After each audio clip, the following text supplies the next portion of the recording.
팬데믹 이후에 미디어와 교회의 생존에 대한 이야기. 네. 사실 이제 저는 이제 그런 고민을 갖고 있거든요. 교회들이 이제 어느 정도 시간이 지나면 코로나라고 하는 상황이 좀 진정이 되겠죠? 네. 진정이 되고 나면 그 다음에 어떻게 할 건가? 그 지금 온 힘을 다해서 교회들이 영상 콘텐츠랑 뭐 네. 이런 거에 신경을 많이 쓰는데 투자도 많이 하고. 네. 근데 사실 현실적으로는 네. 그 장비와 인력 그리고 온라인 예배에 신경 쓰는 거를 그렇죠. 작은 교회들은 하던 거대로 또 못 하거든요. 네. 그럼에도 불구하고 이걸 준비해서 할 것인가 아니면은 그냥 그때 되면 또 거기에 맞게 자연스럽게 없애야 되는 건가 이런 고민하는 목회자들이 생기기 시작했어요. 조금 이제 시야가 넓은 사람들이죠. 네. 어떻게 생각하세요, 목사님?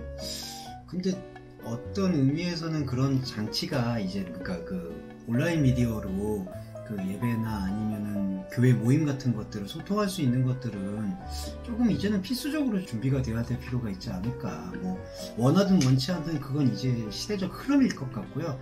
뭐 우리가 흔히 말하듯 포스트 코로나가 된다고 해도 제일 좀 우려되는 거는 교회 생존하고 우려되는 거는 그 대형 교회로의 인프라는 사람들이 그래도 찾을 거라고 생각이 들지만 그렇지 못한 교회들의 인프라는 이제 조금 인적이 뜸해지지 않을까. 그렇기 때문에 온라인 미디어에 대한 부분은 오히려 대형 교회보다는 우리가 흔히 말하는 중소형 교회가 조금 더 강력하게 가져가야 되는 부분이 아닐까. 그래서 혹시라도 이 오프라인에서의 플랫폼을 잃어버린다 해도 교회로서의 가치를 잃어버리지 않게 되는 것으로 조금은 연결될 수 있는 지점도 좀 고민을 해야 될 것 같고요.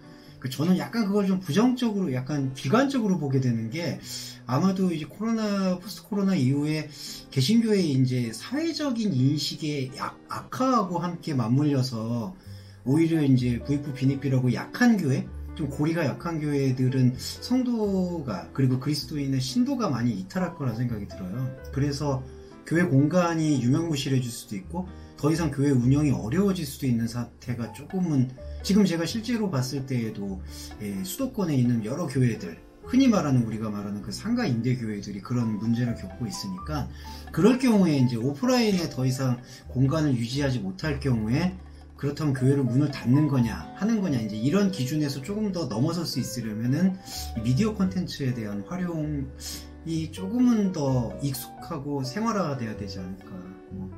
그건 조금 뭐 새로운 물결 같은 대안이 아니라 조금 생존에 대한 필요성 그런 것도 느끼는 것 같아요. 최근에 어떤 교회가 있었냐면 네. 어떤 이유로 해서 교회가 공간을 포기하게 된 거예요. 네. 그러니까 뭐 단순히 돈 문제는 아니고 그러니까 건물주랑 갈등이 좀 있었는데 어차피 계속 못 모이는 상황이 몇 달 동안 지속되니까 이걸 왜 유지해야 되지?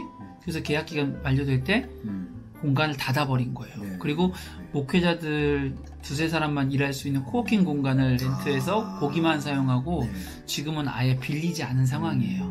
근데 저를 찾아온 거예요. 찾아와서 교회 공간을 새롭게 좀 준비하고 싶은데 그냥 예전처럼 예배만 드리는 공간이 아니라 뭐 새로운 컨셉으로 좀 했으면 좋겠다 말씀하셔서 제가 무슨 제안을 드렸냐면 교회 100명이면 예를 들면 옛날에 100명은 100평이었다. 그러면 그 생각만 버리시면 된다고 했어요.